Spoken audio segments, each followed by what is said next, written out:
Magandang araw sa atin mga ka-TH at once again, this is Saiko no Torihanta. Welcome back sa aking YouTube channel. At ito yung pinadala ng ating kapwa TH na gustong magpatulong. Ito ay site nila na hinuhukayan nila ngayon. At yan, kung makikita natin, yan ay nakatriangulation ng mga bato. At merong isa sa gitna, ikaapat.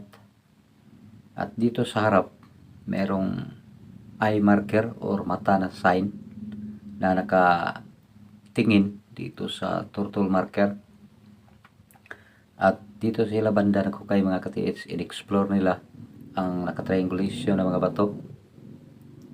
Yan ang andyan sa area.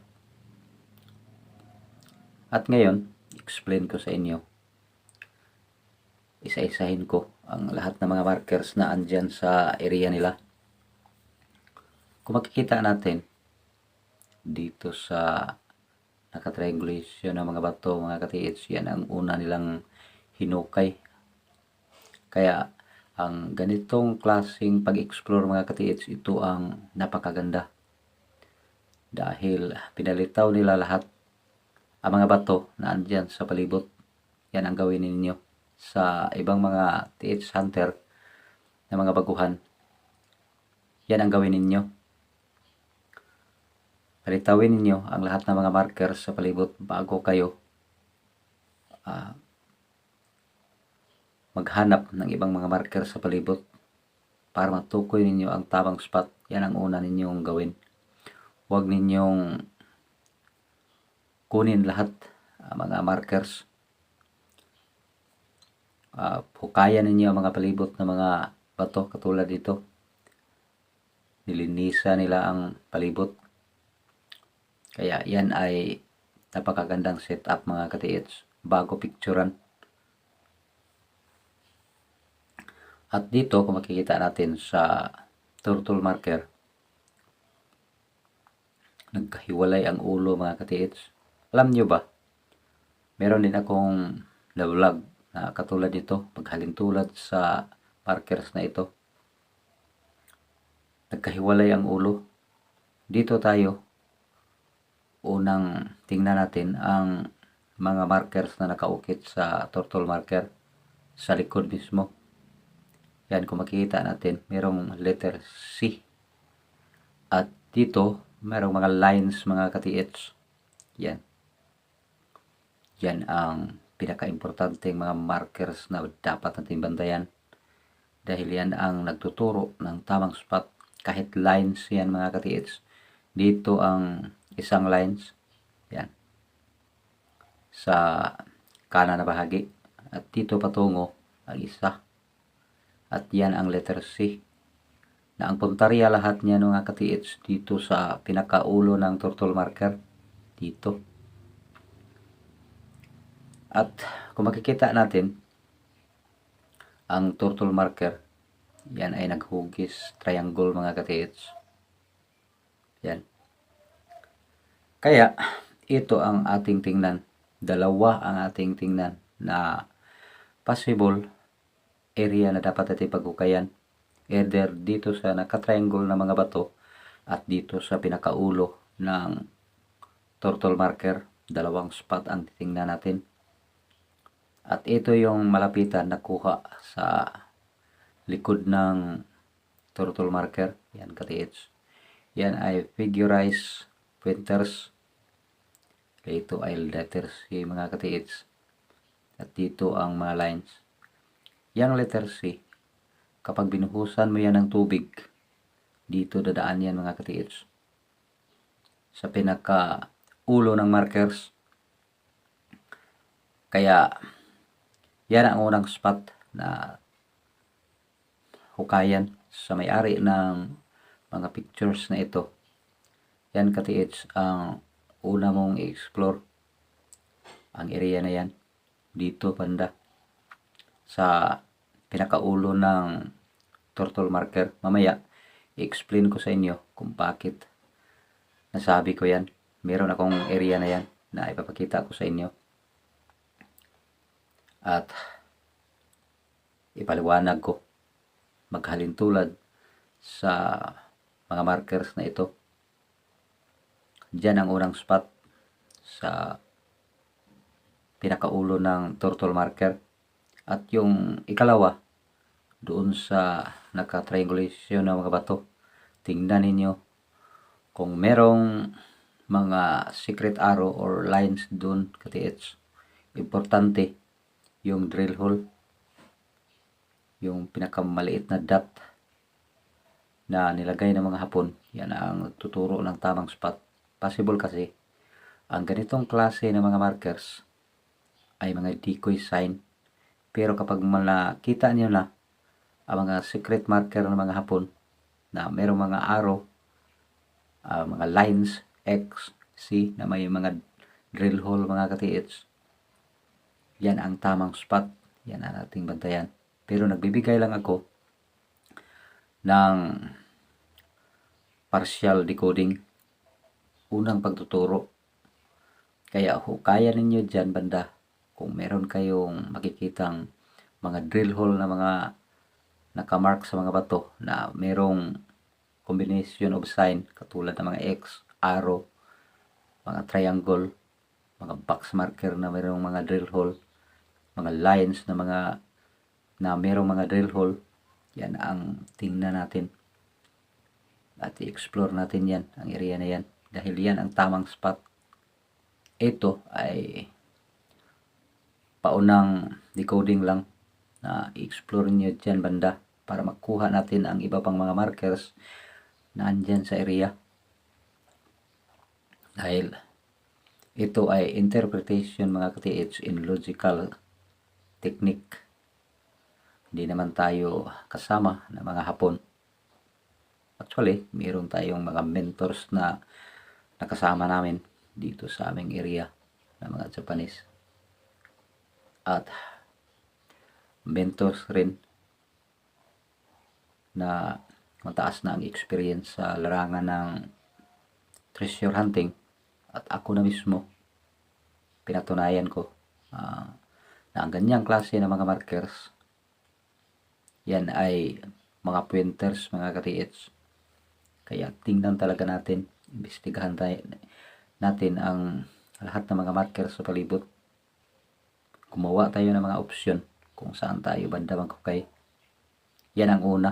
At ang ikalawa, doon sa naka-triangulation, linisan ninyo ang palibot ng mga bato. Tingnan ninyo ang mga possible markers na nagtuturo. Baka andyan lang sa gilid ng mga bato ang deposito katiits. Pero kadalasan, ang ganitong klase ng mga markers na nagkahiwalay ang ulo mga katiits ng turtle marker ay yan ay medium deposit. Medium yan ng mga katiits. Kaya imbestigahan ninyo ng maayos. Tingnan ninyo ang palibot ng mga batong yan. Meron yang mga secret code na nilagay ng mga Hapon. Yan ang experience namin. At ito yung ibang anggulo ng likod ng turtle mga katiits. Hindi yan nature mga katiits. Ang ganyang klase na ukit. Ito ang letter C. Yan. Ito ang mga lines.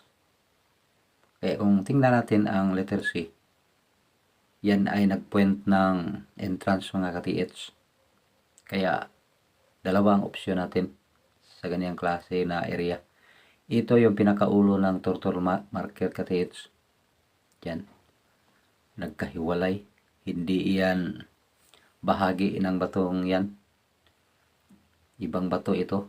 Itong pinakaulo.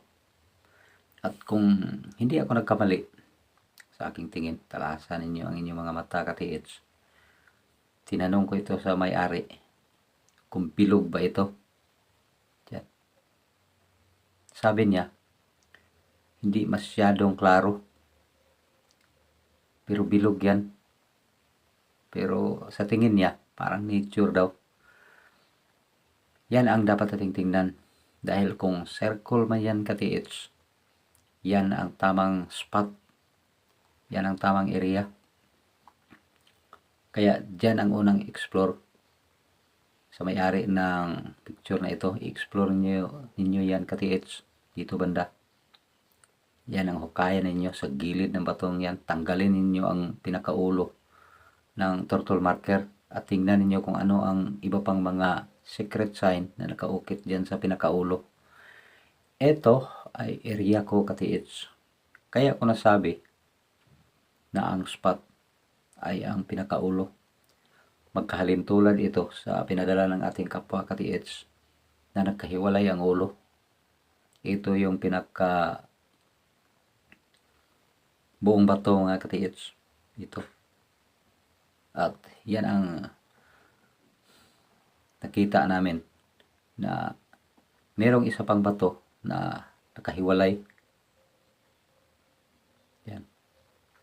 At ito ay kabahagi lang sa batong ito na sadyang tinipak at hiniwalay ka-TH ng almost 2 talampakan ang layo.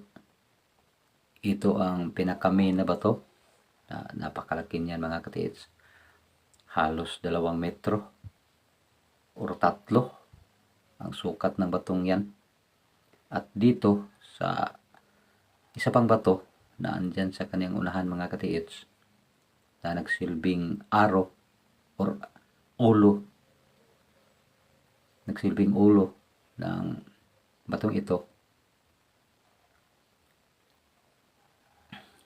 Yan ay diyan kami nag-explore sa pinaka ulo ng turtle marker. At diyan namin nakita ang iba pang mga markings na nagtuturo talaga ng spot. Yan ang nakita namin. Hinukay namin dyan at hinugasa namin ang pinaka ulo ng turtle marker. At yan ang site namin. Pinapakita ko sa inyo mga ka-TH para mayroong matatawag na similarity sa mga site dito sa buong Pilipinas. Yan ay sandalias. Yan ang nakamarks doon sa pinakaulo ng turtle marker. Yan, sandalias yan mga ka-TH. Ito ang pinaka-takong